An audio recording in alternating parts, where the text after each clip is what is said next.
All right, welcome to the USA Dodgeball Candidate Forum. We have 10 of our 11 of our 14 candidates here tonight, and we're going to ask a few questions in a town hall style, ripped straight from the debates, the national debates in 2020, and it'll be a lot more civil and tame. Everyone has 1 minute to answer some of these questions. Any questions with follow-up, we will have an additional minute. We ask that everybody stay within their time frame, please, and we will have a clock going just so you can see where you're at. We don't want to cut anyone off, but we do need to get through this. Everyone who is listening, you may pop questions into the chat for later if you have anything that comes up. But for now, please keep yourself muted and do not chime in over the candidates. Everyone, please respect each other, or I will mute you. And we'll go ahead and start. Well, I would like to actually just start with a quick 20 to 30-second introduction of all the candidates. I'm going to go through in the order they are on my Zoom screen. No particular order because I think it's different for everybody. But we'll go ahead with Brett Cobble. Be ready to unmute everybody. Yeah, hi everybody. Thanks everyone for chiming in. I think that shows how dedicated everyone is to this, so I appreciate that. I'm Brett Cobble, running for one of the open director spots. I currently live in Kansas City, Missouri. I've been a part of USA Dodgeball through Elite Dodgeball, Team USA, and a lot of local leagues, formerly in LA, for probably 13, 14 years now. Captained a few teams, recently just coached Team USA men's and mixed cloth at Worlds, and not really sure what else we need to say, so just happy to get going. That's awesome. Samantha Sayward, if you wouldn't mind. Hey, yeah, so my name is Samantha Sayward. I run a local league in Philadelphia, Pennsylvania, as you can see. I have been with USA Dodgeball just as a player and a team captain since I think 2019. So I'm relatively new to USA Dodgeball, but I've been playing dodgeball in a local league here in Philadelphia prior to my own league for about 4 years now. So I work for the Alzheimer's Association. So I have a lot of experience in large operations, fundraising, corporate partnerships, and that sort of thing. So I'm excited to hear what everybody else has to say and answer some questions. Thank you. Joe Colella. Go ahead and introduce yourself. Thanks, Jake. Yeah, my name's Joe Colella. I do reside here in San Diego, California. I've been involved with dodgeball since about 2007. Participated in NGL, Elite, UDC as a volunteer ref, USA Dodgeball since its inception. Currently still a player, and have been on several committees, whether it's the ref committee or a rules committee for the WDBF for the last couple of years, and also a volunteer referee for the last 3 world championships. Thank you. Mr. Kyle Ashby. Hello there. Sorry for the surroundings. I'm in a side room of my local gym. It's our league night, and I'm the league manager for Out Loud Sports Portland. I've been involved in dodgeball since 2019. I've gotten more involved a lot since COVID was more manageable. So I run Out Loud Sports Portland, and I'm also the captain of Sedona Vortex. I'll be at national in 4 different divisions, I believe. I've been working in the nonprofit political campaign organizing for the last 15 years. I've helped build up executive boards. I've helped put together committees. I've run festivals. I've run candidates. And I'm excited to answer everyone's questions and figure out what's happening at USA Dodgeball, where we can go next. Great, thank you. Nick Factorin. Hi, thanks, Jake. My name is Nick Factorin. I am about a 12-year veteran of dodgeball, and I am currently the team manager of Team USA, or was at the World Championships of Dodgeball this past September, August, and I am running for the board, and I would love to answer these questions and see where we can take dodgeball in the future. Thank you. Great, thank you. Alfred Kwan, go for it. Hi, my name is Alfred Kwan. I have just about now started my 20th year in playing dodgeball. I've been involved pretty much at every level of the sport, from just chaos back in open days to helping with the inception of the NCDA. Been involved with rec sports or rec leagues around the country. Been involved with Elite Dodgeball since about 2014 and USA Dodgeball since its inception. Captain multiple teams in both Elite Dodgeball and USA Dodgeball, and been heavily involved with pretty much dodgeball any city that I've lived in, both in New York City, in Southwest Ohio, where I helped create a league, and here in Denver, Colorado, where I currently reside. I've been for about 2.5 years now, and very excited to be a part of the group for consideration for executive board member. Awesome, thank you. Okay, I think I've got a system here. Frankie? Sure, thank you, Jake. My name is Frankie Gianetto. I reside outside of Philadelphia, Pennsylvania. I've been playing dodgeball for about 10 years now. Started around 2012 as a dodgeball coach at my local YMCA, and then played in all the competitive leagues. I've also volunteered, or I was a referee at UDC, and then I've recently volunteered as a scout for Team USA and a member of the selection committee. Thank you for this opportunity and putting this together. Thank you. Okay. Sorry, next we have Kevin Bailey. And everyone, My I'm name is messaging Kevin you. Bailey. Oh, sorry. I'm messaging yeah, you my also, name's be Kevin Bailey. prepared. No worries. I currently live in Colorado Springs. I've been playing dodgeball for just over a decade now. I started back in 2011 at the collegiate level. Since then, I played Elite and now USA Dodgeball as well. And I am currently an executive board member for the NCDA. So yeah. Great, thank you. Dylan. Hi, I'm Dylan Fettig. I live in Petoskey, Michigan. I played dodgeball for 12 years now. I started in college playing in the NCDA, where I've been a board member for the last 8 years now, and I play in the Premier Tour. Great, thank you.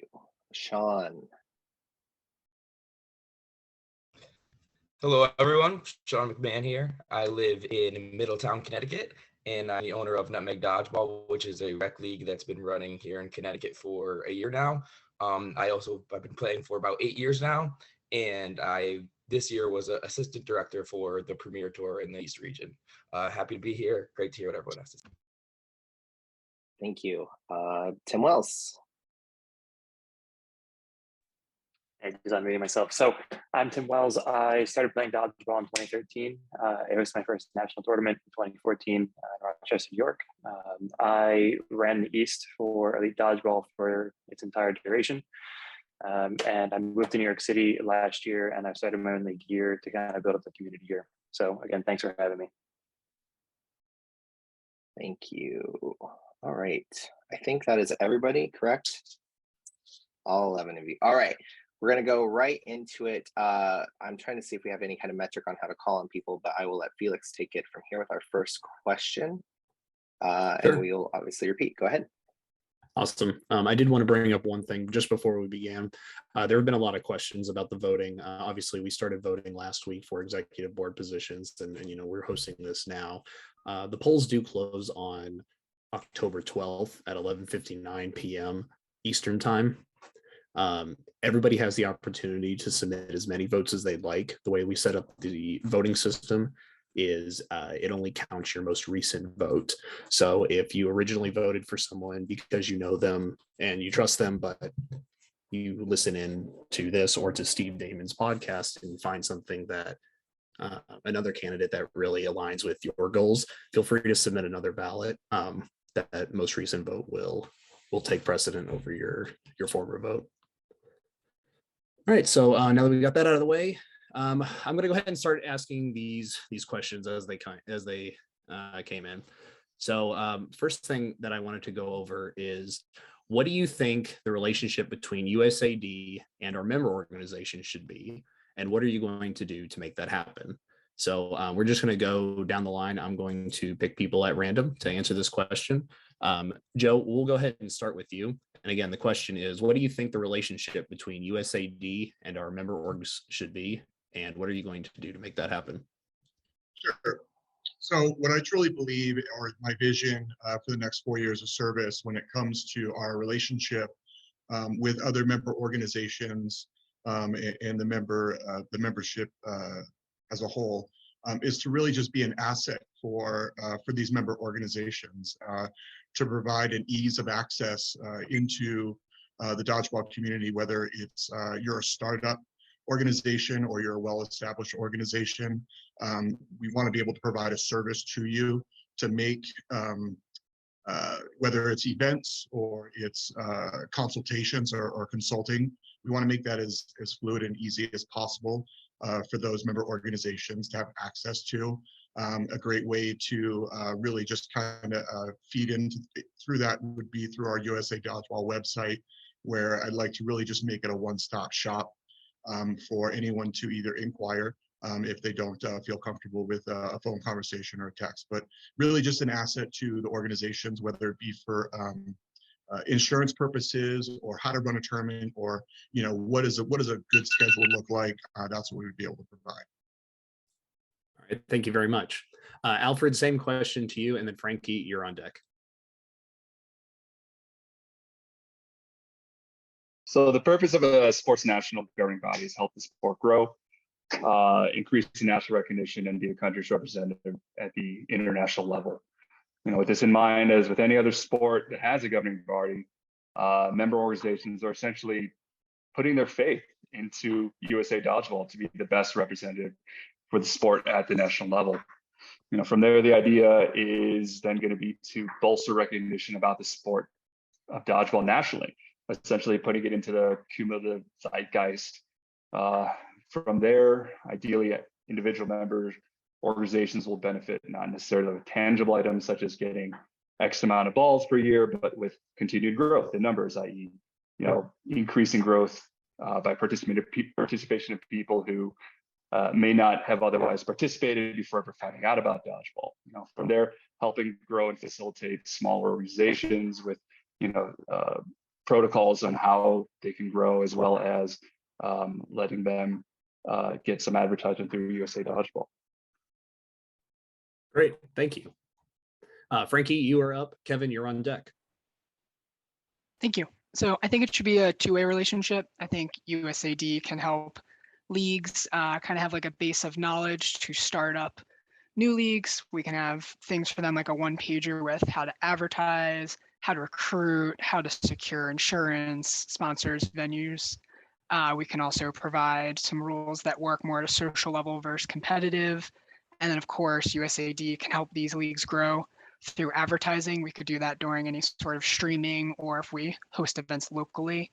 And then I did mention it would be a two-way relationship. So from these leagues, we get information on, what's working with their membership and some insights into some of their operations that are working too.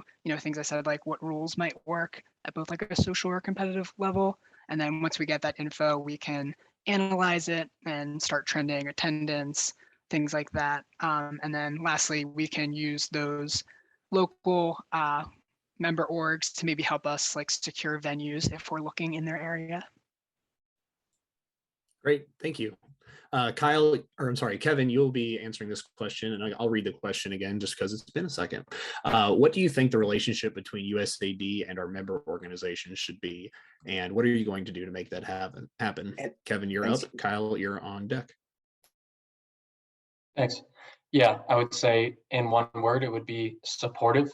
I think as the governing body for the sport, USAD, their goals need to be to grow the sport at all levels and then also provide the sport with more visibility.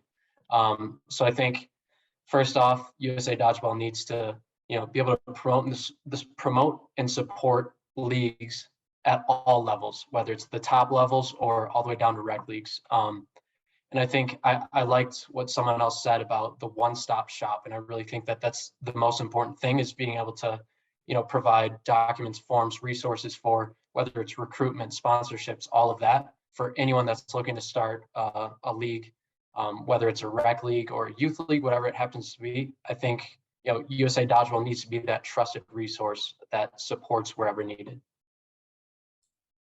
Thank you.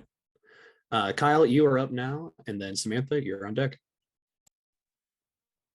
A board is a catalyst for member-driven growth. What I mean by that is that we have a passionate player base that wants to be more involved, has ideas of where the sport should go. As an unpaid board, this would be the second iteration of it after this election. It'll be the 6th year of the organization. Our job is to really get a census of where the player base is at and then create a realistic proposal of the next 4, 8, 10 years where the sport can realistically grow and where we can provide member support so regional growth can be really hammered in so that we have a strong contingent in every corner of the US. That's the best relationship board and the member base can have at this stage of the organization. Thank you very much for that answer. Samantha, you're up, and then Brett, you are on deck. Yeah, so first, I think member organizations, we need to establish a robust partnership benefits in order for USA Dodgeball to list member organizations on the website. I think there needs to be a yearly agreement in tournaments and cross promotion. I think USA Dodgeball should additionally promote local leagues year round. What that looks like, certain benefits, it could be email, social, providing 2 or 3 members from your league to come to a premier tour, that sort of partnership options. And I think we also need to scrub the membership organization list. There are some members on there that are no longer active. So making sure we remove those and then we establish relationships with them. I think if we have the capabilities, creating a map on where you can search so you can see where there's a local league, because you wouldn't know that maybe Nutmeg Dodgeball is in Connecticut, right? So creating a map or a zip code so that people can find local leagues in their area. So. Excellent. Thank you very much. Brett, you are up, and then Tim, you will be on deck. Yeah, USA Dodgeball should be just an umbrella that supports all the local and regional efforts that we have.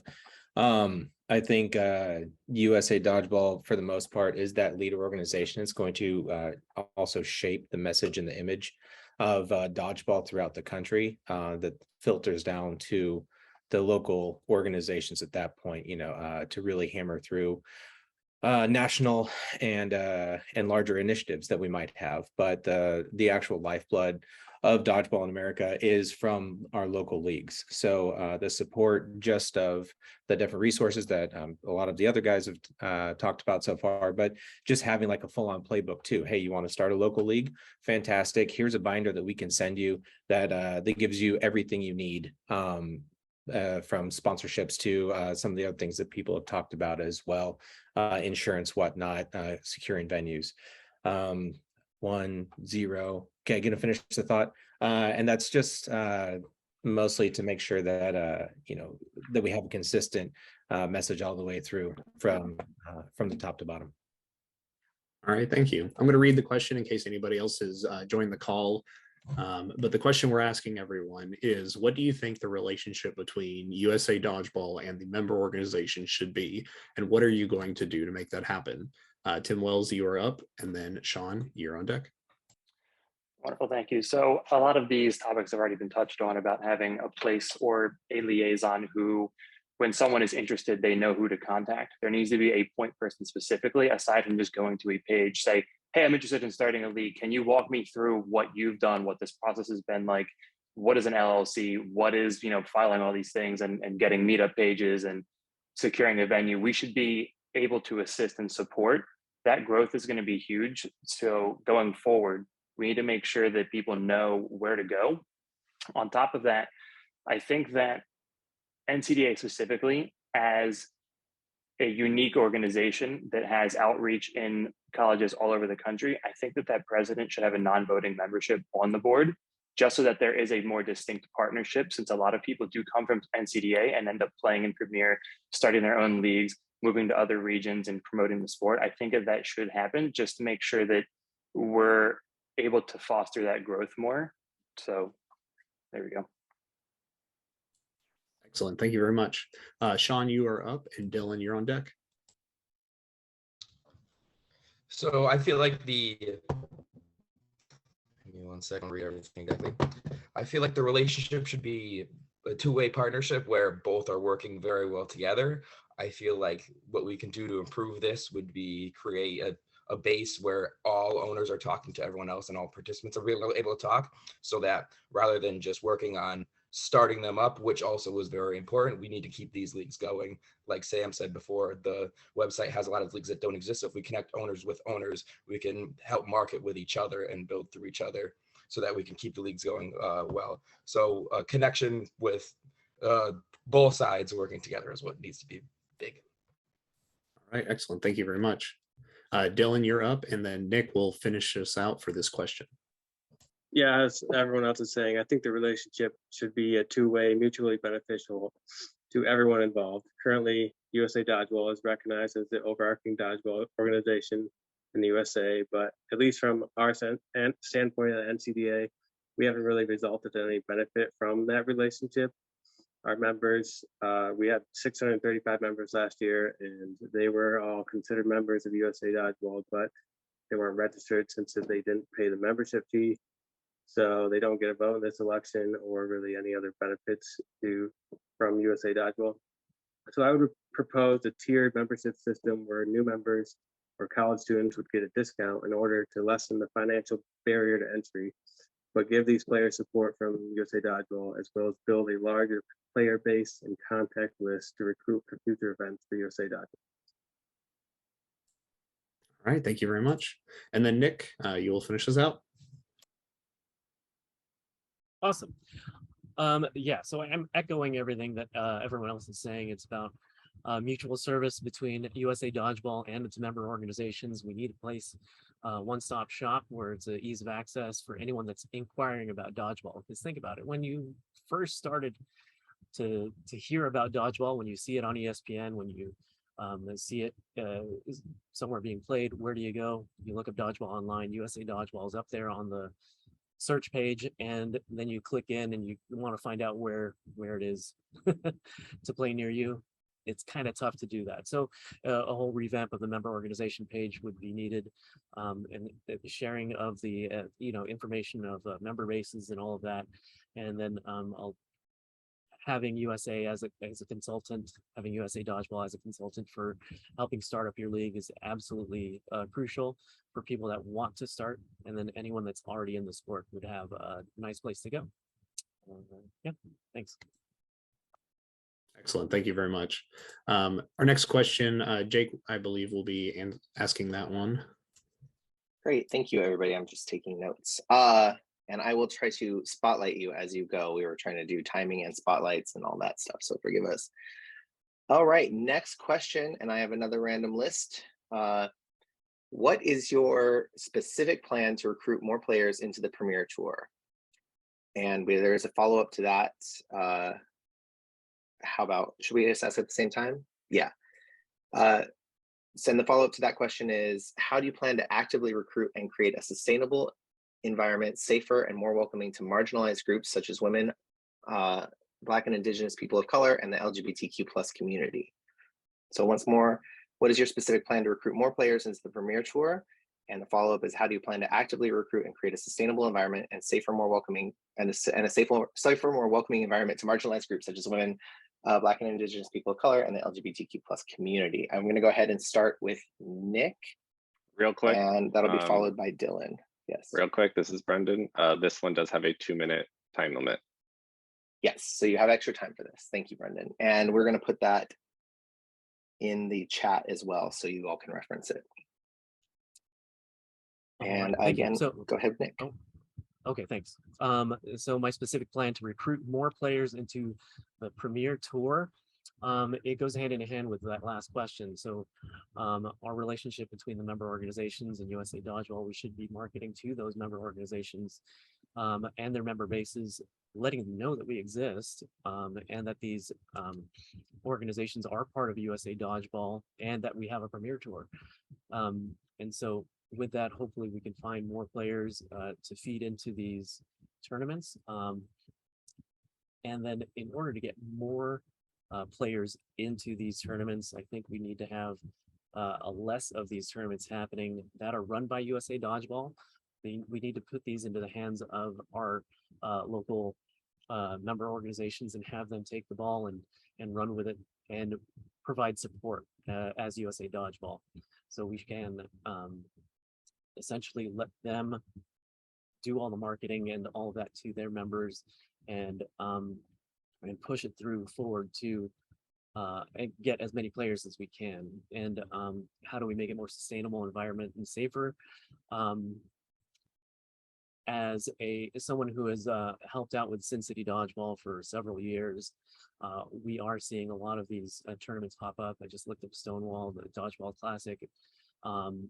These are events that we can support as USA Dodgeball to make it a more welcoming environment for those players to come in and have it be their first experience as at tournament dodgeball, at competitive dodgeball, not necessarily being a premier tour where the most elite players are going to be coming to destroy everybody.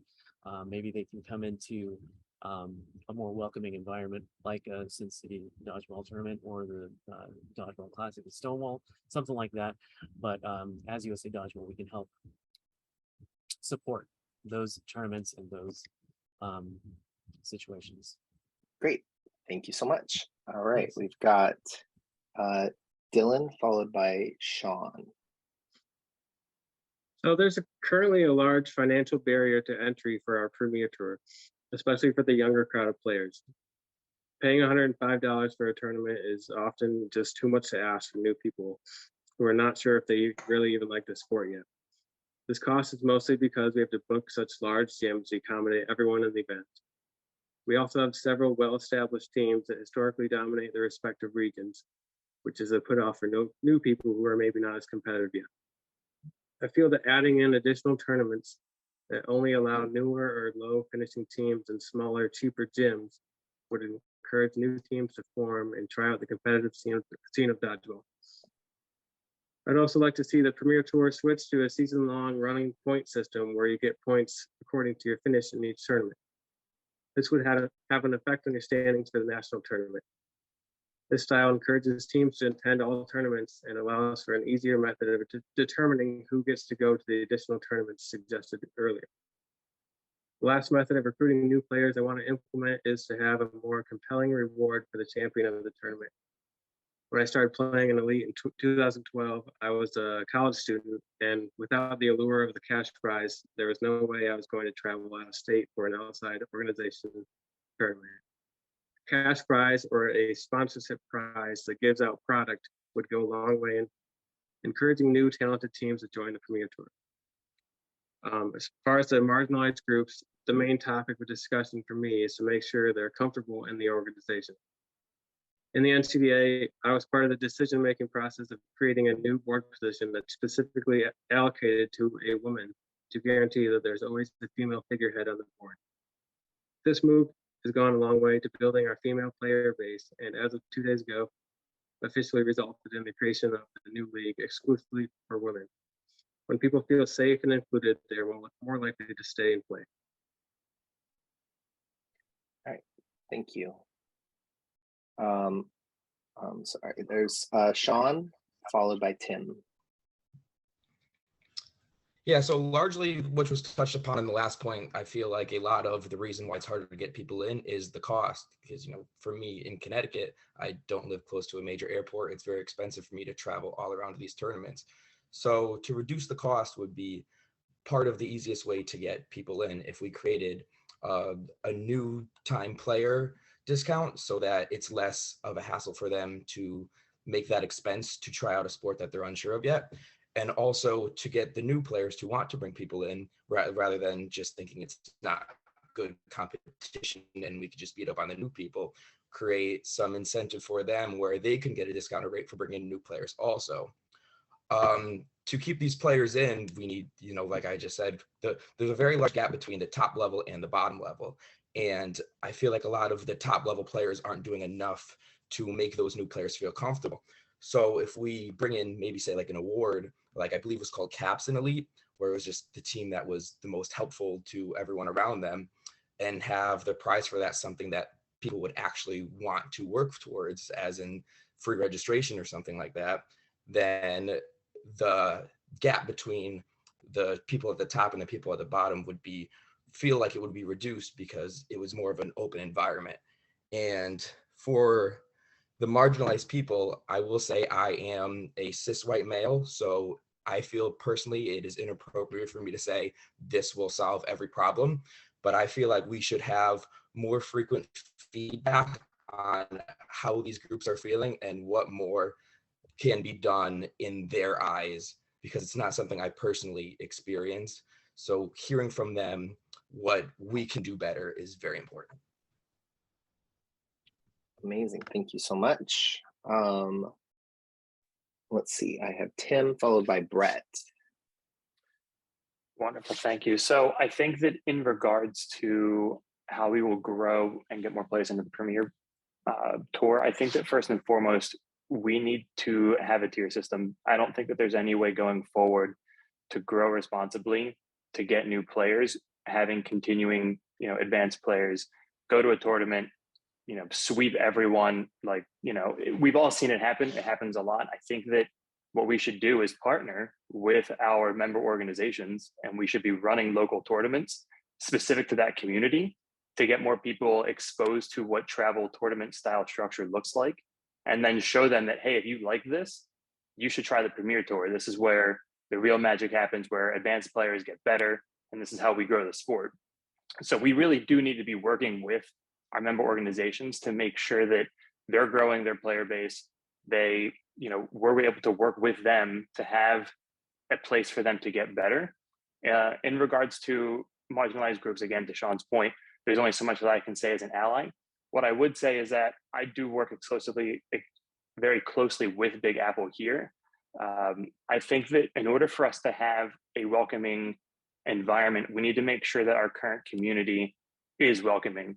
We need to make sure that when we invite someone here, that we can ensure that the people that they will be exposed to, within reason, will know that they'll be safe, right? I think that we need to have rules in place at least to make sure that if someone is making an environment not welcoming, that we address that, right? We're only going to grow if the community allows it to. Thank you. Great, thank you so much. Okay, we've got Brett followed by Samantha. First off, quick shout out to Dylan for ending on exactly 0 seconds on the timer. So nice job there, dude. As far as recruiting people into the Premier Tour, I think one of the big things we need to start doing is look at some of the hotbeds of local leagues that we have that haven't been producing a lot of Premier Tour teams and a lot of Premier Tour players. There's a ton of leagues in cities like Washington, D.C. that just don't have as many teams or players coming.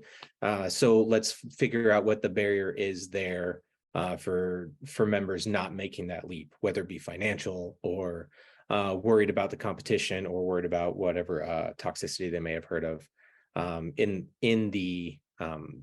our community. So first of all, just gathering that information and figuring out exactly what is stopping people from the Premier Tour. And then also just reaching out to some of the other local leagues that aren't currently part of USA Dodgeball. One of the few leagues here in Kansas City that I got to play in, none of them had ever heard of Premier Tour or USA Dodgeball. And some of them are interested in seeing what that next level is going to be like. So creating that communication to other local leagues, trying to create a safer environment for marginalized and minority groups. I think one of the ways that we can help with that is literally creating safe environments. Having women's only tournament and women's only leagues, I think is going to be a huge benefit to growing the sport across the board. Creates more women's teams and creates more co-ed teams for the Premier Tour. So working with those groups and listening to exactly what has worked and what hasn't worked, and being active and rooting out problematic behavior without being overreaching. Whether it be language that's used at tournaments or behavior, and in educating people that, hey, maybe sometimes that's not the right thing to say, even though you didn't know that. So yeah, and just the last thing is just not keeping it all to one person. Like we do need help from the entire community to make this growth possible. Awesome, thank you. Let's see. Brendan, I don't know if you want to unmute yourself for the timer, just because I can hear it through the walls, but not on the screen. All right, we've got Samantha followed by Kyle. Yeah, so I think there's 3 areas of opportunities. I think the member organization should really be a pipeline for increasing recruitment. I talked about that earlier. I think there should be partnership options and establishing local relationships with leaders there. I think we should put more people in leadership from marginalized communities, having them on committees. I think we need more diverse conversation, more diverse communities a part of this conversation that we're having right now. And I think also developing a training program for referees, captain, and local leaders on rules and regulations. I think by establishing member organizations, we can expand our reach into the communities that might not otherwise go to a premier tour. I think by propping up leaders in marginalized communities to join committees, that'll create more diversity to, the decisions and the conversation we're having, like I said. And I think we also need to train our referees and our leaders on the rules and report bad behavior and create clear consequences. And I know that that's really difficult, but I didn't go to a tournament because there was a reputation. So it stopped me from going to a tournament for 2 years, and I was convinced by Rebecca to finally go. And when I went, I was addicted, but there was a reputation. So especially for women joining co-ed teams. So that would be one of the biggest things that I would like to change that reputation. And I think having women only events and draft events, like Brett said, is a great idea. And I think getting those member organizations to invite local women, promote more women on the website, promote more women or women people who identify as women on Instagram, on Facebook, and really prop up women in the sport. That's all I got. Thank you. All right. We have Kyle followed by Kevin. So when talking about growth, we're talking about getting players to consistently stay in. My experience in dodgeball has been a lot of gatekeeping. Ever since I stopped only being a player and started getting into captaining or going into the tournament scene or figuring out what ball type is appropriate and how to grow my league, there's been a lot of gatekeeping of information. And I think that's normal in sort of city, region, sort of fiefdoms, kingdoms. But on the national level, USAD has to be against that, because we have to be the resource that allows people to grow a sport organically, however they do it. If we exert a lot of control over how dodgeball happens, we will never get the numbers that we want. And we have to do dedicated recruitment into areas that we know from chambers of commerce, from city councils, have a high rec sports community already. So we can introduce the sport to new people, have collaborations with existing rec sports leagues that haven't added dodgeball yet. And rather than figuring out how to monetize dodgeball in our area, add to their model already, so that more people can just be playing at the sport and get excited, because we just don't have the base number of rec players to grow the league, so that we're playing new people every tournament season. We're just not there yet. In addition to that, to grow communities of color, women playing sports, you have to not only put those people in charge of those decision-making bodies, you have to give them the time and money to make choices that may be at times contrary to the larger goals of the community, of the dodgeball community, so that there can be growth in their local areas. So they have to have not only autonomy, but the dedication behind an organizing body like USAD to have those opportunities to succeed, because it usually takes longer to grow niche specific sports, and we should give them that time and energy. Great. Thank you so much. All right, Kevin, followed by Frankie. All right, awesome. First off, so many great responses already to this. For the recruitment part, I think that it's a 2-part answer. I think you have to look at both short-term and long-term. So when it comes to short-term, you need to support local leagues and be that one-stop shop resource, like it's been mentioned previously, and market to those organizations as well to get them to be part of the Premier Tour. On top of that, I think that USA Dodgeball events need to have divisions or tiers, as I guess I would call it. And I talked about this in the Dodgeball podcast as well. but it's based on what the Spikeball Tour series does, and they've had so much success with it. And pretty much you have different tiers based on skill level, and you can qualify up to the top tier. And I think we would start small with that, but eventually get to the point where we have several different divisions based on skill level. And I think that that helps the environment for all skill levels at USA Dodgeball events, where, like people have mentioned, the top level players aren't beating up on new people that are just trying to start and get into the sport and check it out. So I think that that's a key when it comes to retention. On top of that, other people have talked about costs, and I think that that's a big thing as well. I think that we need to introduce membership tiers. Sean also mentioned the one-time player fee, which I think is an awesome idea. That would really help that, barrier of entry. So that's the short-term part. Real quick, I'll go into the long-term part. I think that we need to have more resources that we throw towards youth dodgeball. I think that youth, high school, collegiate level dodgeball, those are the truly scalable long-term solutions when it comes to having a player base that's going to compete at the top level in the Premier Tour. So I think that without better feeder systems, our sport really won't reach its full potential. And going on to the LGBTQ plus and marginalized groups, first off, I would lean on others with more and better experience surrounding all of this.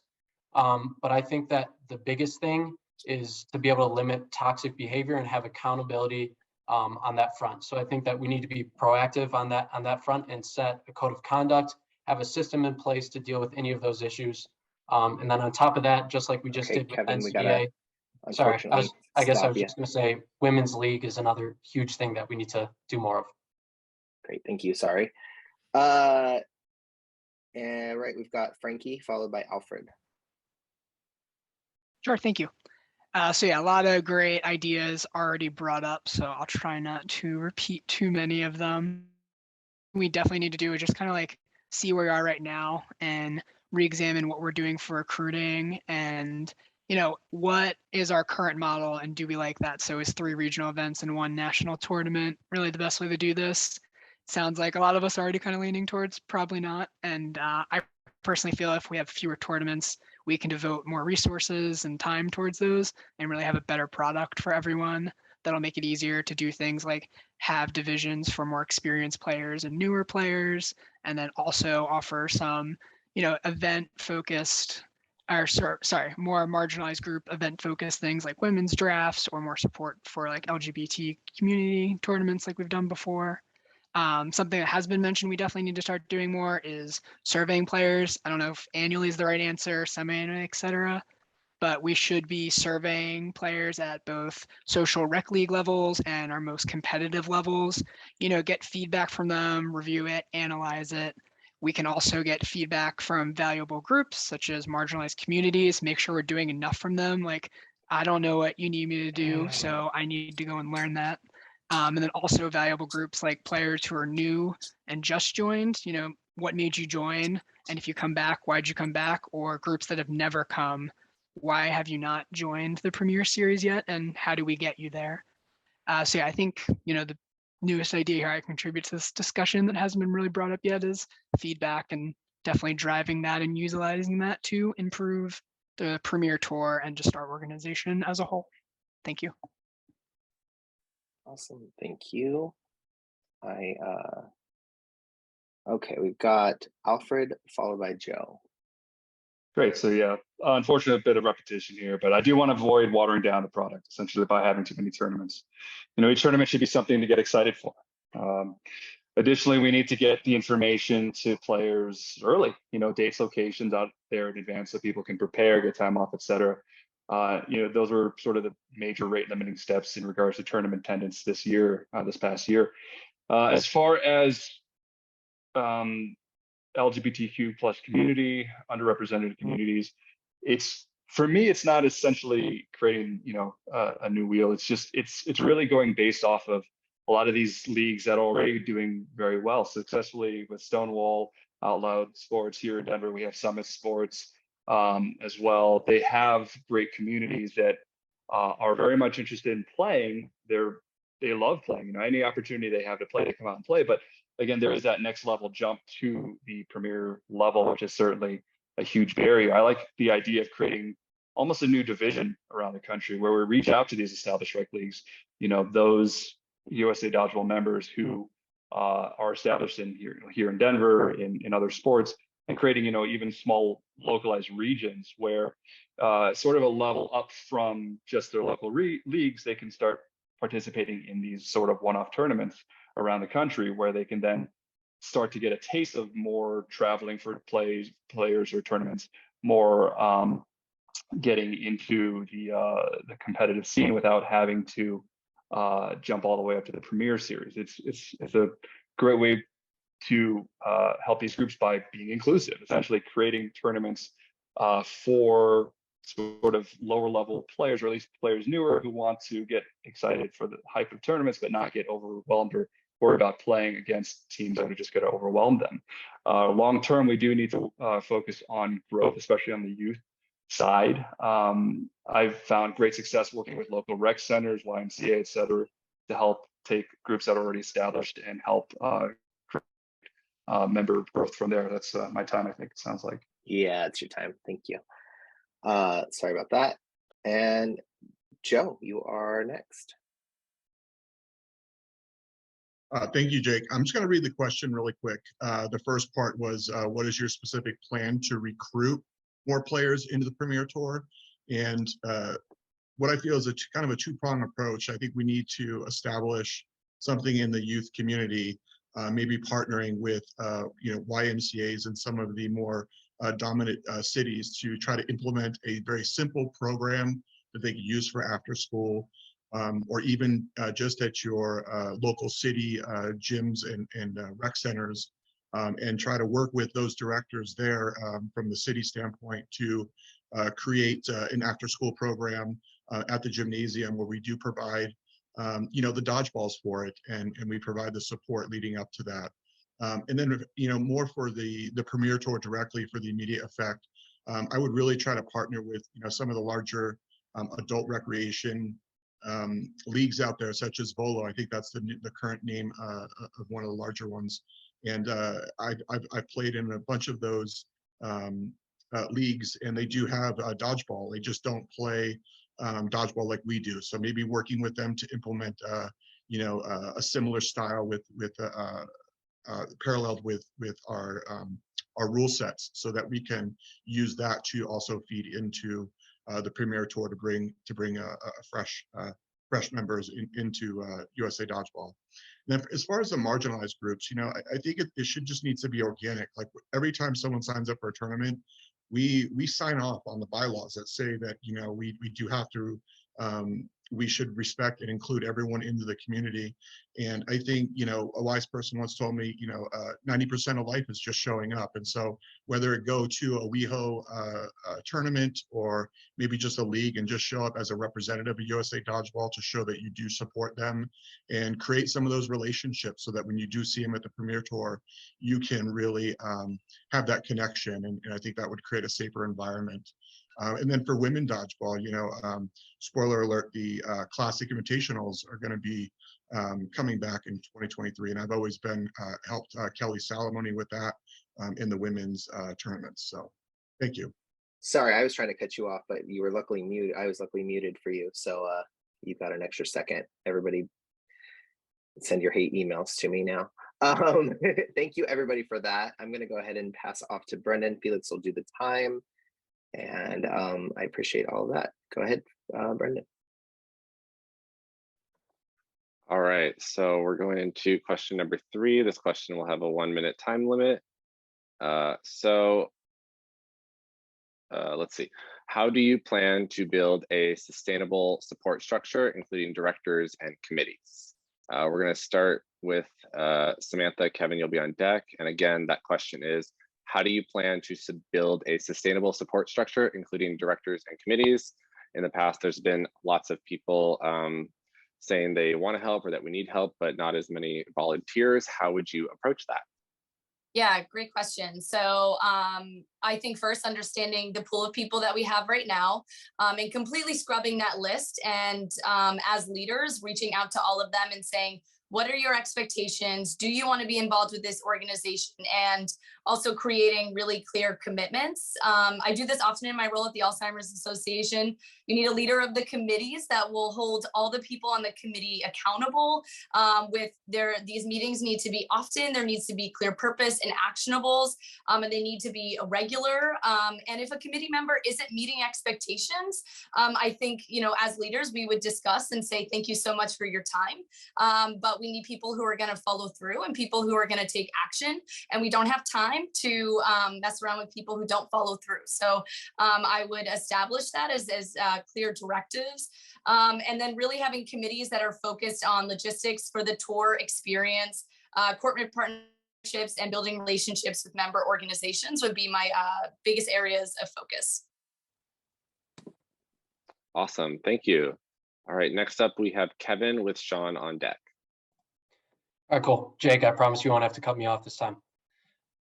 Okay, so first off, I would say we need to use the model that we're currently using in the NCDA, which we have a board I've been a part of for 8+ years as chief of content. And right now, each of us on the board lead different subcommittees. So whether that's content team, rules committee, league expansion and retention, the women's league, all of those different things. And right now it's absolutely thriving with just an army of volunteers that we have. College kids, recent graduates, the model is going so well for us, and I think it's very repeatable.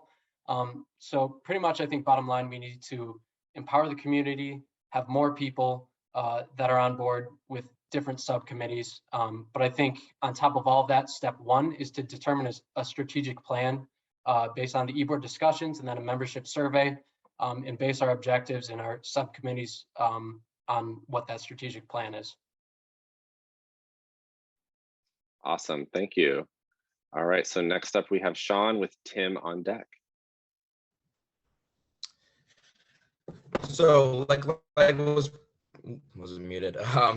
Like was previously said, we need more committees. We need more people with say and impact on what actually happens. One of the ideas I had was an ambassador program, so we can cater more specifically to areas of the country, because what works here in Connecticut won't work in LA, and what works there won't work in Iowa, for example. So if we have more people getting actual feedback of what works for them in areas, we can help create a better product where people are actually have a say and impact on how things are being handled directly. Awesome, thank you so much. Next we have Tim with Joe on deck. All right, wonderful. So at the very base, I think that we really should be leaning on committees to handle the direction and enforcement of USA Dodgeball going forward, whether it is rules committee, whether it is disciplinary committee, which, it sounds like there are questions coming up about that, and having a group of people that say collectively, we've decided that, for this is the response, right? Having something that we can collectively get behind that, shows that we will enforce the policies and procedures that people have agreed to follow. I think that locally, though, I think that there needs to be a regional subcommittee that determines the dates and locations within their region. I think that having tournaments on, say, Easter or Mother's Day or big holidays like that, where people are now torn between having to see their family and playing dodgeball, I think that letting the communities decide where and when, we give them a couple of dates, say, hey, pick which ones that you want, we'll handle the rest. More collaboration, and that's going to be through subcommittees, right? We need to be able to delegate these items that can be handled to the regions of which it will affect them in, right? And so I feel like. Thanks, Tim. Sorry, I'm gonna have to cut you off. Thank you so much, though. Next up, we're gonna have Joe and then Nick on deck. Thank you, Brendan. So yeah, to build a substantial or a sustainable support structure, really it's going to come from our members. And again, when I talked about the one-stop shop on our website, providing a form of maybe what your interests are, what you're best at, and what you're real passionate. And we can put you into one of the committees to help grow the sport. And if you have a passion, you don't need someone to light a fire behind you. And so I truly believe that whatever your passion is, as a member or an executive board member, we just need to put you in the best committee that you feel that you can really be passionate about. And as an executive board, we're just here to oversee what what these committees are doing, and then be able to give clear communication out to the broader membership in USA Dodgeball. All right, thank you so much. Next up, we have Nick, followed by Dylan. Awesome. A lot of it has already been said, but essentially it is delegating and communicating. So you would want to have all these committees with strong people, strong volunteers behind them, leading these committees, and eventually getting all of these ideas together. And as the executive board, we gather these ideas and push them forward and communicate them all to our member base, and yeah, pushing the sport forward. Essentially it's pretty much like that. I've served on committees before, major events committees, and the referee committee, and we've got tons of ideas and tons of people out there with these great ideas, and we just need to make sure that that it gets out there and we implement these great ideas. Thanks. Thank you. All right, real quick, I'm just going to reread the question once more, and then Dylan, you'll be up with Frankie on deck. So the question again was, how do you plan to build a sustainable support structure, including directors and committees? All right, Dylan, go for it. I'm fully in the mind that many hands make light work. I think the board needs to be expanded immediately, and that several committees be created as part of the new board's first action. There are people that want to help, and I think we need to let them help. An organization that's open to taking help from others becomes stronger as its members feel more ownership in the organization itself. This year, I created the NCDA Discord forum. It's a place that allows for the meeting of everyone in the league to discuss specific and often non-specific topics at their leisure in an organized manner. At first, I was weary of this as there's a lot of nonsense going on, but our board is constantly figuring out how to organize it better and redirect all of the energy from our members into what has honestly been amazing to have the results from, as people are coming out of the woodwork to help the league. Most of our media that we've been pumping out recently has been from members who just recently joined the content team.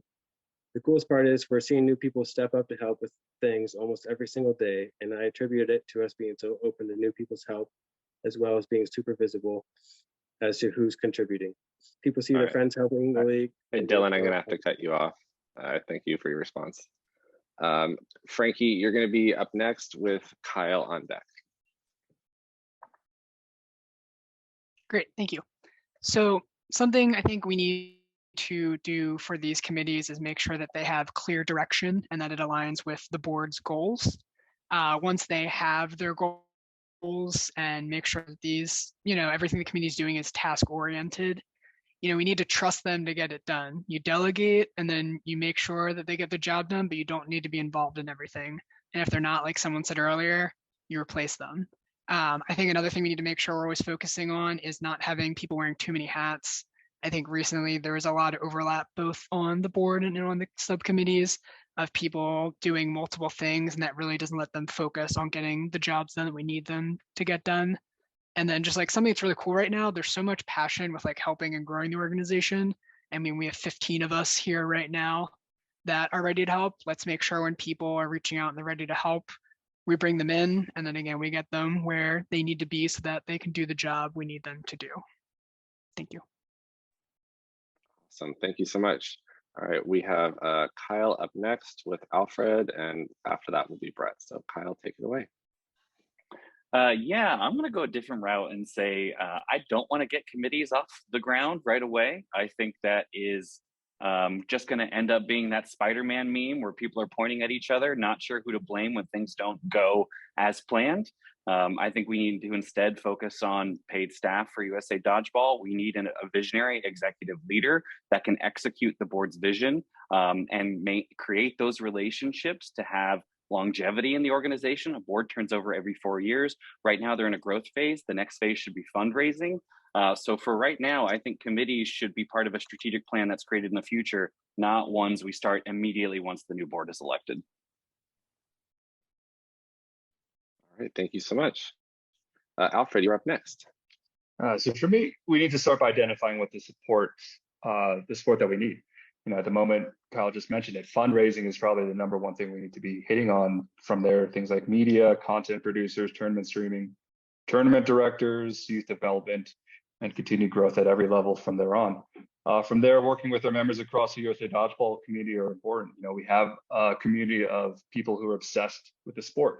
They want to be volunteering their time, but most people don't really know what sort of positions are available. So working directly with league directors, team captains, people who are already actively volunteering their time as a way to identify individuals who are motivated to donate their time and energy to these necessary areas.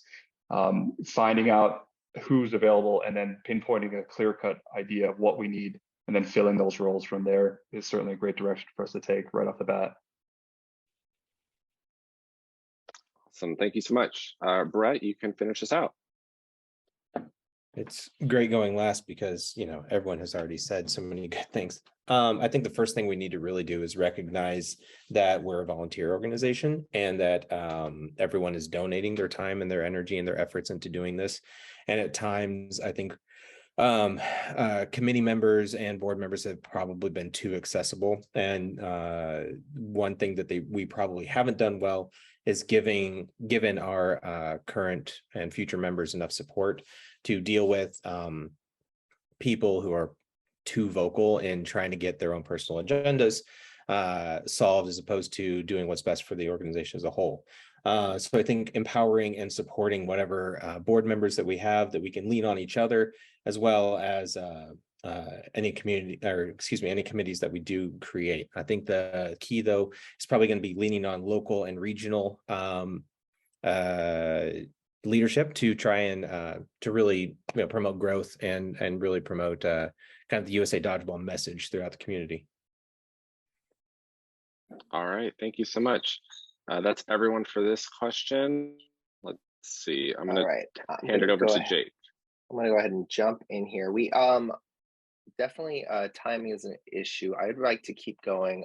Felix, I sent you a message, just answer if you'd like. Unless anyone has any issues, I would love to keep going and try to ask these questions, but I'll get the next one off the ground. Try to keep it to around a minute, please. And we were planning on jumping in a little bit here and there with like, can you elaborate on this? Instead of doing that, just try to remember that we are looking for plans and ideas as well, instead of some more general statements. So that way we don't have to interrupt your time. But for this question, it will be, okay, cool. For this question, it will go, Brett, right back to you, followed by Alfred. What is your plan to deal with toxic behavior, which has been identified as a major deterrent from engaging in competitive play and volunteering within the organization? Now, keep in mind, or an example would be, how would you handle a situation where a player was verbally or physically accosting other players or staff at a tournament that you are not in attendance at? So I'm going to put that in the chat, but once again, try to keep your answers brief and specific. What is your plan to deal with toxic behavior? And the follow-up and an example is, how would you handle a situation? Jake, real quick, are we doing 1 or 2 minutes for this? Let's do, let's try to keep everyone in a minute and a half. We'll compromise. Let's keep this going though. It is the, just keep that follow-up kind of in mind. But yes, both are kind of hand in hand. So go ahead. Brett, followed by Alfred. Sure. Who's timing this one? Brendan. Brendan. All right. I think the first thing I'll talk as quick as possible. I think the first thing that we need to do is really define toxic behavior, and it not just being maybe some personal issues that players have, but with individual players, but really figuring out what the specific, like, overarching toxic behaviors are really affecting the sport. Not just not even limiting it to cheating, or limiting it to misogyny, or racist verbal altercations. I think part of that will be really revisiting our code of conduct and making really drilling that home that these are what are considered acceptable and unacceptable behaviors, and getting multiple voices for a disciplinary committee across the country, across different groups, and to make sure that that we're consistent and transparent with our disciplinary process. Everyone should know what the punishments are going to be going into it. I'd also like to create a players advocate for when someone is undergoing a disciplinary procedure. They can have someone who serves as an advocate that knows the process well, so that they aren't getting thrown in blindly, and they can have someone guide them through that process, and then possibly help with any kind of appeal as well later. Just to quickly hit, how would you handle that situation? I think you just try and get statements from everyone involved and see if there's any actual evidence, and then stay out of the disciplinary committee's decision to make sure that, and make sure this is really a group that's handling it, not just one or two people. Fantastic, thank you. And yeah, we're doing a light minute and a half, so that was perfect. Thank you. All right, we've got Alfred followed by Kyle. So toxic behavior has to be dealt with by a disciplinary committee. In order to avoid any semblance of favoritism, personal agenda, personal beef, rulings have to be made by an actual committee. That's the most professional way and appropriate way to identify and define toxic behavior, like Brett was saying, determine the severity of the person's or people's actions, and then formulate appropriate action from them. Additionally, the committee has to be required to keep its decisions and reasonings transparent with the general public.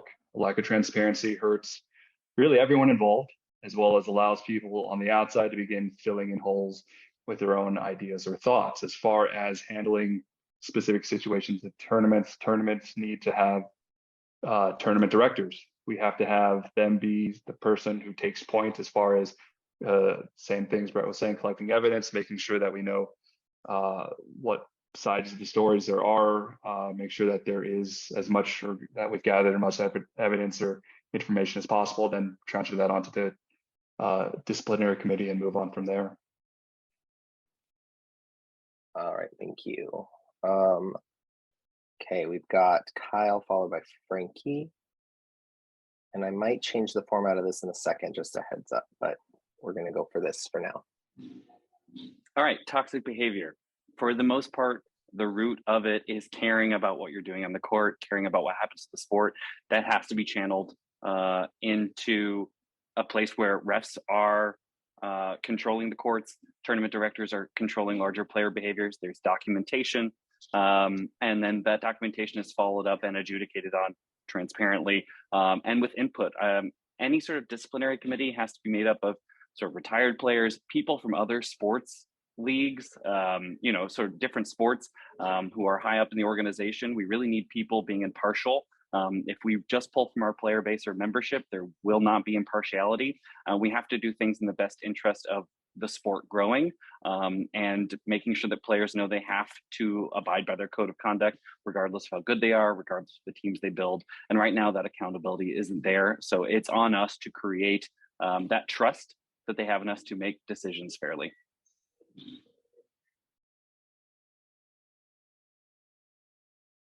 Oh, sorry, I was muted. Thank you. Okay, I might, instead of the second half, I might follow up with a question. Everybody just be prepared for the people who went before. Sorry, you didn't have that same style. Okay, we're learning this as we go. It's our first forum ever. Frankie, followed by Dylan. So let's focus on the first part. What is your plan to deal with toxic behavior, which has been identified as a major deterrent from engaging in competitive play and volunteering within the organization? And we'll focus on that. Sure. So we have to make sure that we have a clear code of conduct, and then within that code of conduct, a clear consequence structure, whether that's for players, bans on matches or whole events or tournaments or a certain period of time. Just make sure we establish that up front before we start running things like Premier Series. We need an incidents log. I know Kyle just mentioned documentation. I think it's important that a disciplinary committee and or the board has an incidents log, so that when you are having to approach a player, you have all the evidence you need. It's accessible to everyone, so it doesn't just look like this is a one-time thing, or that it's just one person giving this information, it really makes it look like it's a committee decision when you are exacting the punishment there. So really clear rules, clear communication, clear consequences. Yeah, Jake. You're muted. Sorry. Then I guess my question would similarly be, how would you develop this disciplinary committee? Would it be board members, or what would you do to comprise this disciplinary committee? Sure. So I think one board member should probably oversee it, and the whole board should have access to the log, but I don't think it should just be board members on the committee. I think you'd probably want some impartial insight from something more at a social level, so that we have someone on the disciplinary committee that has their mind more geared towards social leagues. So we're getting feedback there. I think this is a good opportunity to bring in diversity, make sure that you have a diverse committee here so that we have all the views that you need for if an incident might offend someone, not someone else. We want to make sure that we know everybody who's impacted here. So I think diversity from like skill level and how they're involved with dodgeball, and then also diversity personally on a committee. Thank you. Yep. Okay, we've got Dylan followed by Nick. Yep. Step one is to create the committee, which everyone else said. The board member that chairs this committee needs to be of an especially calm mind, because toxic situations can't be successfully dealt with if emotions are let run wild on either side. That being said, there's no place for repeated toxic behavior in our organization. I would encourage more common usage of yellow and red cards and a reporting system for each. The system would then prompt us if a certain repeated offender needs to be looked at for disciplinary action. I would also create an anonymous reporting system that allows for reporting of cheating or toxic behavior for the committee to review. We need to have a group of leaders in each region that are committed to attending every tournament and being the ground level eyes and ears of the tournament, so that they can relay any details of an event to the board. This information will be gathered along with the testaments of any parties involved, and a discussion will be required for all parties involved before they can participate in any future events. I don't believe in a one strike you're out punishment unless there's something especially egregious. Most adults are able to be reasoned with after emotions are calmed, and appropriate changes can be made from there. Awesome. Can I ask how this would also translate to toxic behavior from USA Dodgeball members towards volunteers and staff? Okay, so they're the ones being attacked. Is that what you're saying? Yes. Okay.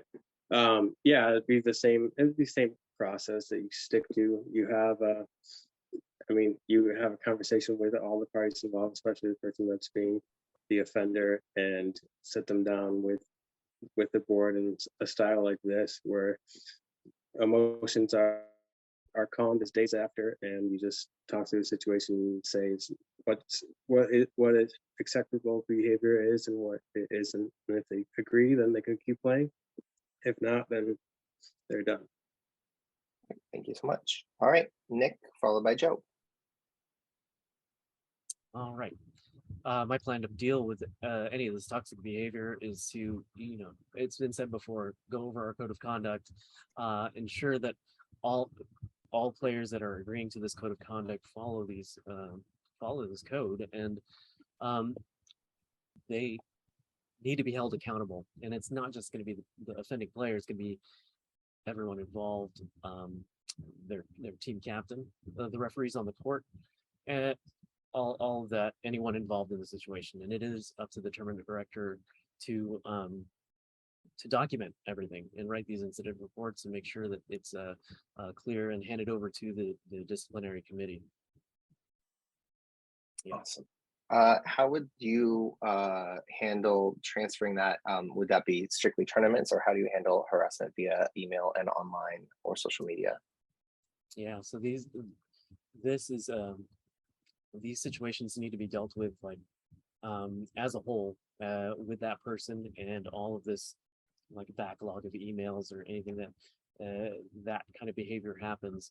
When it's reported to the disciplinary committee, it gets presented as, this player with person A is offending person B, and then the disciplinary committee can then take all of this information and deal with it and set forth a appropriate response, appropriate punishment, appropriate consequence, and hold these people accountable. And this disciplinary committee does need to have impartial people that aren't necessarily part of Dodgeball. So if we do have some volunteers that do have that experience, but not necessarily come from Dodgeball, they can see it from an outside perspective. Great, thank you. All right, Joe, followed by Tim. Thank you, Jake. No, toxic behavior, like you had just mentioned, it comes in many forms, right? Whether it be on social media, through chats, or events, inside of Dodgeball and outside of Dodgeball, within the smaller organizations that go back and forth. And so I would, as a board member, really three words that what I would do, and it's follow through, follow through, follow through. Like I would make sure that once we do have a committee set up and there is something presented to them, it's the follow through. One of the big barriers to referees at some of these social events is they just are tired of getting harassed, and so it's the follow through with that to make sure that the volunteers are respected. If they're not respected, there needs to be something in place where we have a follow through, and then the communication afterwards. I think the members should hear it from USA Dodgeball and not through the grapevine with some of these bigger challenges that we may have.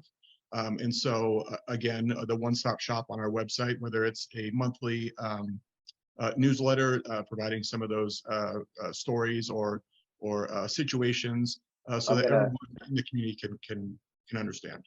I'm going to cut you off and ask a question. I actually wanted to circle back to something Alfred had said, but I will ask of you. And Alfred, if you want to chime in after, you can let me know. But it was mentioned transparency and follow through. And so how do you propose disciplining a player for something like cheating or toxic behavior, and then also letting the community know that has happened without putting kind of all of their personal information out there? How do you respect a member's privacy while also disciplining them and letting other people know that they have been disciplined? Sure. So even if this was at an event and this was live, and we did see cheating, we do have red cards implementations put in place. And again, with the severity of the incident, it just needs to be immediate follow through. And so if it needs to have a conversation with one of the executive board members to make a call on the spot regarding the toxic behavior or a situation that may arise, and then maybe after so forth, if you hear it after the event, we would just have to go through the proper channels. And I think I forgot the second part of that question. Oh, just how do you let, like, let's say I put in an incident report about somebody, how do we let the members know that, and this is something everyone can think about and I won't take up any more time, but how do you let the general public know that something has been done without also putting the privacy and the private decision made between the disciplinary committee and that member on blast on social media? How do you respect someone's privacy while also letting everyone know something's happening? And that's Sure. just something to marinate on, and maybe quickly, but then we'll have to move on. Sorry. Yeah, no, I just think it needs to go out in a general, in the corporate world, I see emails come all the time not to send emails to your private account, and, not really calling someone out on the spot, but maybe just revisiting some of our code of conduct rules in a friendly one paragraph, email to the broader group to keep that at top of mind. Awesome, thanks. Sorry that, and then again, if anyone who didn't have anything to say on that I missed earlier, Alfred, you're welcome to raise your hand if you'd like. But moving on, Tim, followed by Sean. Wonderful. All right. So, looking over the rules and regulations here, we all sign a social contract, right? Where we agree as members of this organization to adhere and we are a liaison, right? If we do something on or off the court, that's a reflection on USA Dodgeball as a whole. And as that, we should be held to a higher standard, right? And so to that effect, I do think we need to bring back the ref tests. If you're a volunteer, you need to know what is acceptable and what isn't acceptable, right? So if you're in a position like that, you need to know whether this is okay or not, right? If you're thrust into that position and people are yelling at you, you need to know, oh, I can red card you, like you need to leave the match now. We need to make sure that people are educated on that. To that effect, the USA Dodgeball conduct policy, we should probably revise it. Just take a look, make sure that it's up to date, accurate, make sure that it makes sense, make sure it's legally enforceable if we need to, and then make sure that everyone is aware of what these policies are so that when an incident occurs, there's no confusion. So going back to, mentioning refs, how we have lost several volunteers from harassment online, and essentially they're not at dodgeball events, but they are taking the brunt of harassment online, and Dodgeball and USA Dodgeball puts the target on them. How would you handle that? Absolutely. So, we've already touched on incident reports, right? Where if something's going on, if you document it and there's several instances of something, we have something to go on. We at least have something credible that we can say, hey, we've gotten multiple reports on this from multiple different sources. This is not acceptable. You cannot do this, right? Like, we aren't here to be mediating for things that are, kind of petty one-off, like personal squabbles. But if things are getting into harassment, getting into being ostracized, being put down for you being put in a position where you're trying to benefit the community, we as USA Dodgeball need to step in and say, hey, we are the acting authority. You cannot do this behavior. If we continue to see it, we will be taking action, right? Either warnings or some system like that. But we need to make sure that people are aware that when they represent us, we will support them, right? And that if there's an issue, they can come to us. Okay, great. Thank you so much. Okay, and Sean, followed by Kevin. So to go along with everyone else said, we need to be more strict with everything going on. We need to card more, and we need to be more clear about what the punishments are for things. I feel like this goes hand in hand with what I said on recruitment, because toxic behavior is what keeps people from coming back. So along with just focusing on the discipline, we need to focus on what we can do to give people incentives to not act in these ways. Like I said before, if we enact something like an award, like we had before, which rewards people on good behavior and express good behavior, then it will more personally give them a reason to not act in the ways they've been acting. Great. Follow up to that. So we talk about carding more and supporting refs. We've had lots of problems with refs feeling the social ramifications of a bad call. Referees do not want to ref because they don't want to be ostracized from groups or maybe asked not to play. How do you handle that?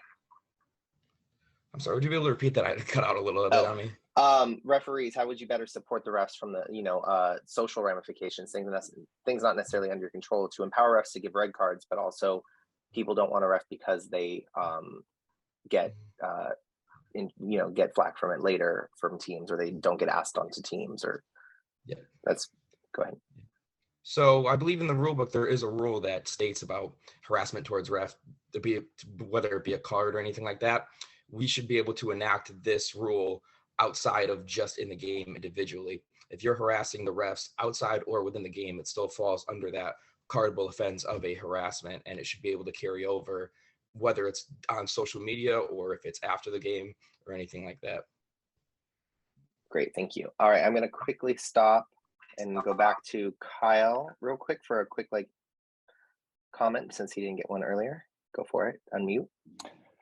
We're talking about public accountability. There are ways to do committee meeting minutes in a way that is anonymized. So you can say issue cheating, resolution banned until January 2023, appeal date, blah, blah, blah. So they can see that you're adjudicating issues. Additionally, membership means that you're a member of a larger org, which has values. If you break those values in real spaces and online spaces, you have to be held accountable. I think regardless of if you're on the court or off the court, you're a member.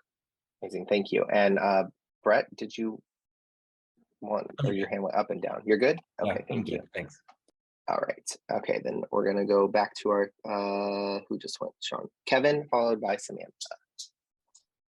All right, cool. I'm going to say a lot of things that have already been said. I think the most important thing is to be proactive. And like everyone has already said, having a set code of conduct policy is crucial. And being able to actually define what toxic behavior is, whether it's on the court or if it spans past that and it's off the court afterwards on social media or whatever it happens to be. On top of that, I also agree that we need to have a set committee that handles these situations and is consistent and transparent in the way that those decisions are being made. And I think that we need to have an ability for people to submit anonymous input on different things and have set guidelines and an ability to approach all of those situations with a consistent, way of going about it. So a lot of things that everyone else has already mentioned. Great. And these are popping in my mind as we go, so apologies if this is kind of a hardball. Often minority groups, women and people of color, LGBTQ, feel that the burden of proof often comes onto them when they are being subject to harassment. It is to prove that somebody said something racist or show me exactly how racist it is. How do you handle those instances? Yeah, I like that question. And I think that a couple of people have mentioned sort of being able to gather info from more than just one party is going to be crucial, whether you're at that event or not.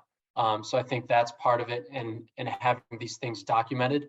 So then the committee that is dealing with all of these situations can handle that in a fair manner. But like you were saying, I think that it comes down to, you need to be able to hear from more than one side, and treat each of those situations the same, no matter who is bringing it up or who's the one that's that is the offender, I guess.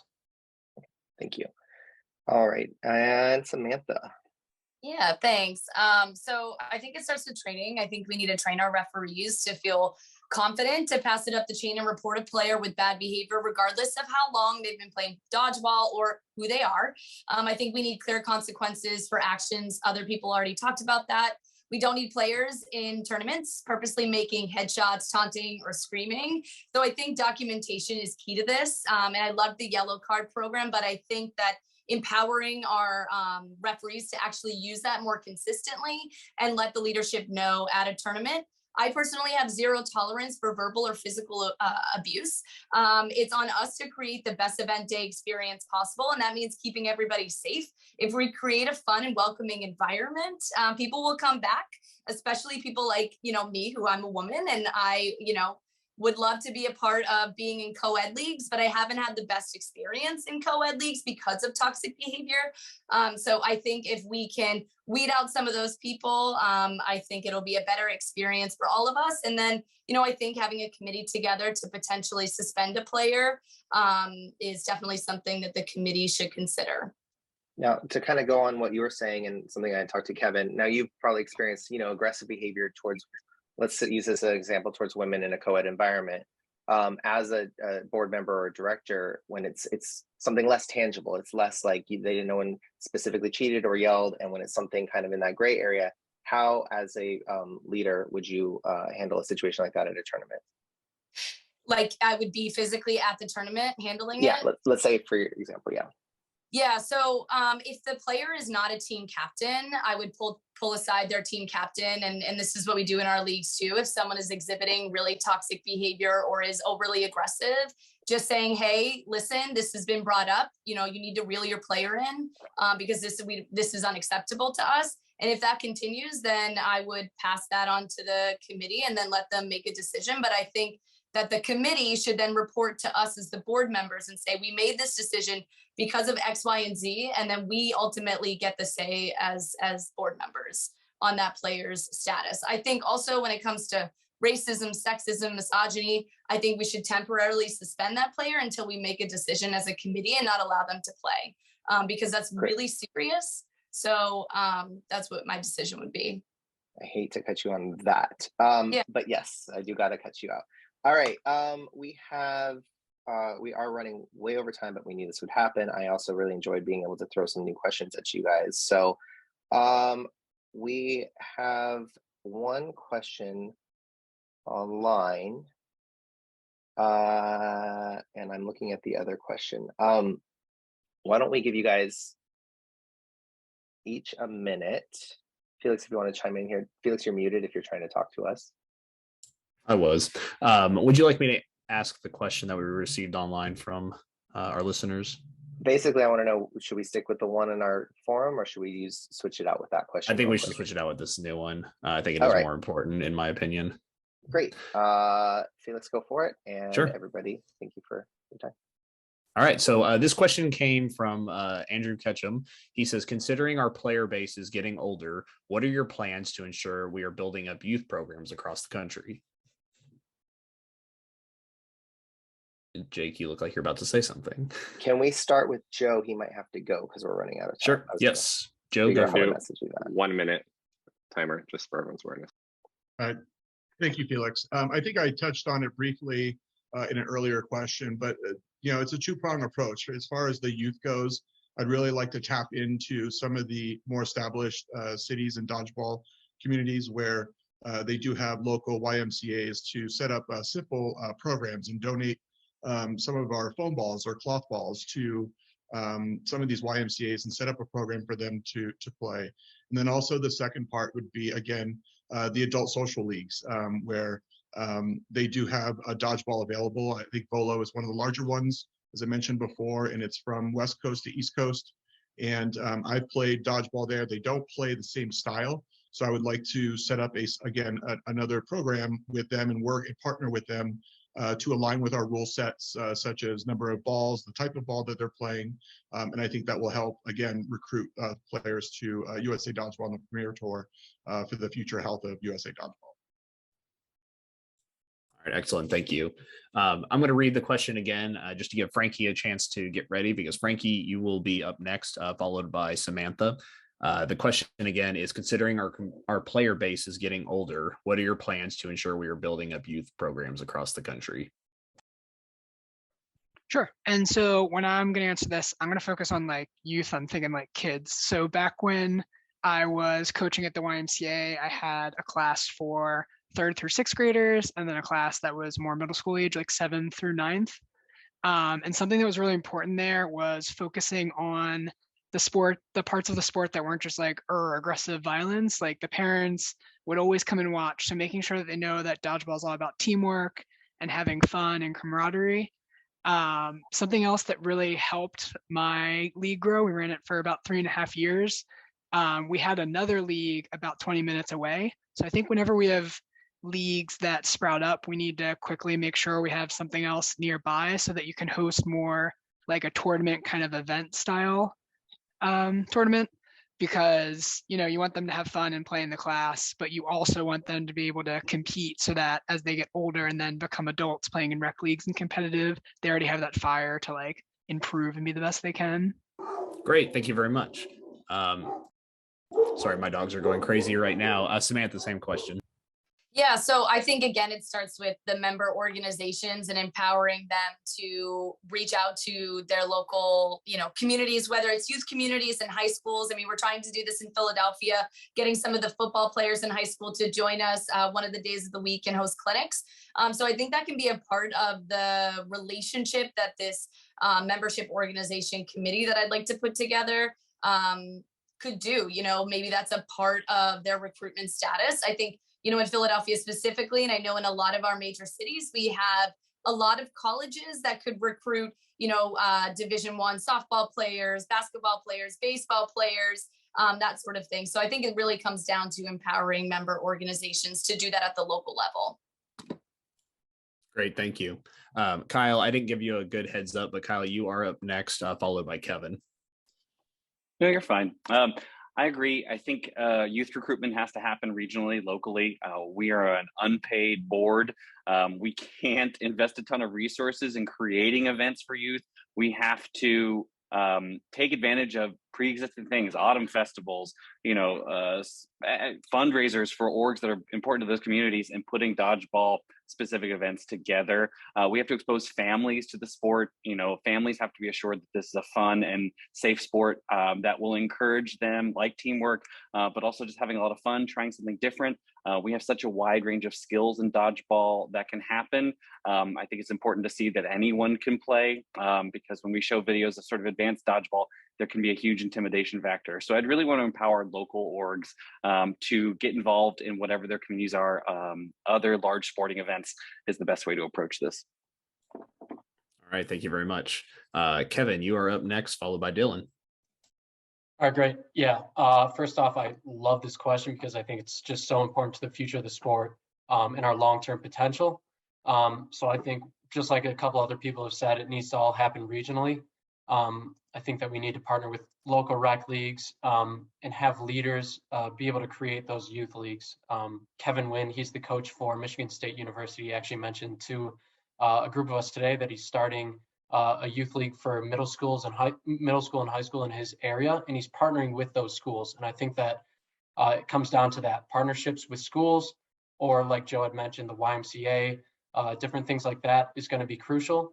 But overall, USAD needs to be able to provide the resources, as many resources as imaginable for someone to be able to, feel empowered to launch those initiatives wherever they happen to be. All right, excellent. Thank you very much. Dylan, followed by Brett. Yeah, so I actually I ran a dodgeball day at a middle school one time, and I approached a teacher that I knew, a gym teacher, and I said, "Hey, would you mind if I got a couple guys who came in and did a dodgeball day for, I don't know, a couple hours?" And they're all for it. The kids loved it, teachers loved it, and it was a blast. I think if we had an ambassador program where players approach the school board with a plan of action and presented, "Hey, can we do a dodgeball day?" I think it would go over very well and could get great feedback from that. As Kevin said, Michigan State is running a similar program this month, I think, and so we're going to get some good feedback from them on what went well and what didn't. All right, thank you very much. Brett, you're up, followed by Sean. Yeah, so I think a lot of what's already been said already. We really need to lean on our local leaders to promote youth dodgeball, and we haven't had a good youth feeder system since UDC has ended. So using the same kind of ideas, trying to feed in the youth to feed into our aging player base, I think, as Ketchum put it. Really leaning on our NCDA chapters where we have those teams in place to give the younger players a goal of, well, if I do really well in youth and high school dodgeball, then maybe I can find a place, with one of my college teams as well. And I think that starts to create just kind of more of a community and creates kind of a loyalty to those teams and to the sport that's only going to help grow our community as a whole. Great, thank you. Sean, you're up, followed by Nick. Yeah, that's what everyone said. It comes down to our member organizations. We need to be able to help them and help give them information and do what we can to assist them in outreach and seeing what works best in their community. I personally, for my league, I'm setting up a booth at a trunk or treat in my town just to reach out to the youth to say, hey, this is something that we can do here. If we talk to our member organizations and see if there's something along the lines that we could do to assist them, whether it's information or contacting the schools on our own to see what does best in our community. It just comes down to our member organizations. All right, thank you. Nick, you're up, followed by Alfred. Absolutely. As a father, I want to see youth dodgeball prevail in this country, even after it's been so vilified in our schools for so long. We have an event in Laguna Beach coming up called School Power. This is the 11th year they're doing it. They have about 400 players from grades grades 3 through high school. So they get a ton of players. And it really is about our member organizations having the marketing material and the ability to go out into our local schools and local events and really marketing themselves and getting players, setting up events just like the one that Sean talked about for his trunk and treat, which is an amazing idea, something that USA Dodgeball can put together as part of their one-stop shop is, letters that we can craft and customize to send out to schools for our members to, send out. Yeah. All right, thank you very much, Alfred. And then Tim, you will end us off. So this is a great and complicated question for youth development. In general, we would have to start small. Even picking locations where we can start would likely be limited to cities that already have a strong rec league presence with strong membership who would be interested in volunteering their time. We would essentially be starting from scratch at this level. So the first thing we'd have to do is recruit volunteers, both from current players, former players, that are parents especially, who have kids who are interested, who would be interested in helping bring up their own children in their own communities. This is a very grassroots endeavor, but I found success previously working with, like Joe was saying, with local YMCAs who are typically looking to add more activities to the schedule. The YMCAs are a great place that already have an established membership of children, families who go to the Y after school for sports and activities. And the great way to approach them is by approaching it as a we're coming to you to provide you with a service to you. For the Y is typically extremely receptive to this sort of thing because it's honestly very win-win for them. So this is certainly a great way to approach local community centers as well. At the collegiate level, we need to look to open a discussion with other countries who have a great collegiate and system Alfred, in I'm sorry, place. we're gonna have to cut you off. All right, thanks. Tim, you will finish this out for the evening. Wonderful, thank you. So I think what I'm hearing here is that our role as the organization, we should make youth league rules, and we should start reaching out. At the very least, we all went to grade school, we all went to middle school, we all went to high school. We are alumni somewhere, right? If we had rules in place and we had a pitch that we could make when you're reaching out to a venue for your current league, hey, by the way, here's some rules that you can implement or that we can help you start. You know, this is sanctioned by USA Dodgeball. It's a real thing. Like, we can help you. Like, what can we do to help to succeed? We are all going to be the best liaison for whoever we come in contact with. We're all very dedicated. We're sitting on an hour, 2 hour call talking about dodgeball. We should be making these pitches to people when we go and find venues. A lot of times it's at schools. That's the in right there, right? So if we have something prepped, rule-based, that's, you know, geared towards youth, it makes it a little bit of an easier pitch. All right, excellent. Thank you very much. All right, that wraps up our questions. Jake, I will pass it off to you. Yeah, this was a great forum. Thank you, everybody. This is a great start for whoever ends up on the board, because every meeting will go about an hour too long. So be prepared, at least. So I really love seeing the engagement. I love seeing all these people online listening. And I know that I'm excited personally just to hear about this group's passion for accountability and just all your ideas for things for the future. We're very excited to share our initial ideas with the new board. There's a lot that we wanted to do that we were unable to over the years, either because we were just getting off the ground or there's a pesky pandemic, you know, things like that get in the way. But there's a lot of really great ideas that we've had too, and I'm excited to see what this new board will do. That being said, there are 4 spots and 13 candidates. And so on that, I would just like to encourage everyone here to stay involved. If this group all gets involved one way or another on a committee or commission, even if you're not on the board, this could take everything we built and take it to the next level, which is where we all want it to be.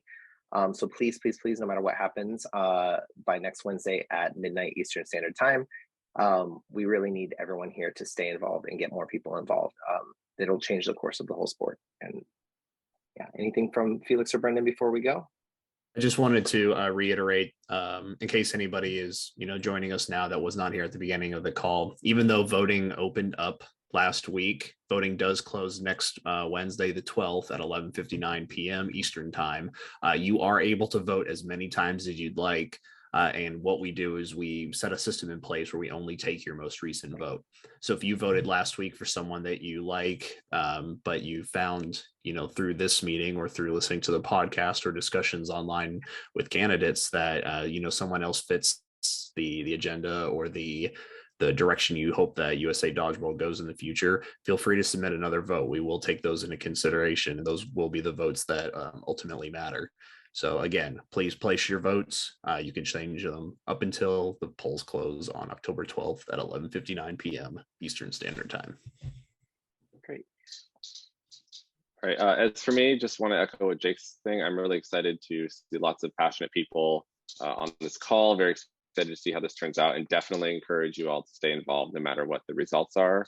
As far as this, I will to get this posted up on our YouTube page in the next 24 hours, and I encourage you all to then share it around so that people who weren't on this call can watch this and hear your responses. And then if you guys want to elaborate on anything in your post when you share it, please do so. Absolutely. And then Kate also, Kate's been on the call. Yeah, she is the lone board member who is sticking around for another a couple years. And so Kate, is there anything that you would like to say? No, thank you guys all for hopping on and joining this. I was excited for it and excited to get some all of these ideas into motion. I have already reached out to some of you. We'll continue to reach out to the rest of you, trying to get a director's retreat in motion so that we can really hash out the master plan for the new board once the new board is elected.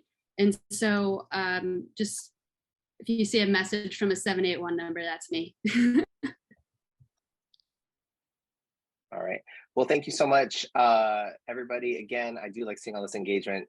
So my comment earlier about everyone to stay involved, that goes to everyone who took the time to listen to this Zoom call as well. Everyone get involved and we got this together. So thank you, everybody. And on that, I will say good night. Thank you, Jake. Thanks, Jake. Thank you. Bye. Felix. Thank you. Cheers. Thanks. Thank you, everybody.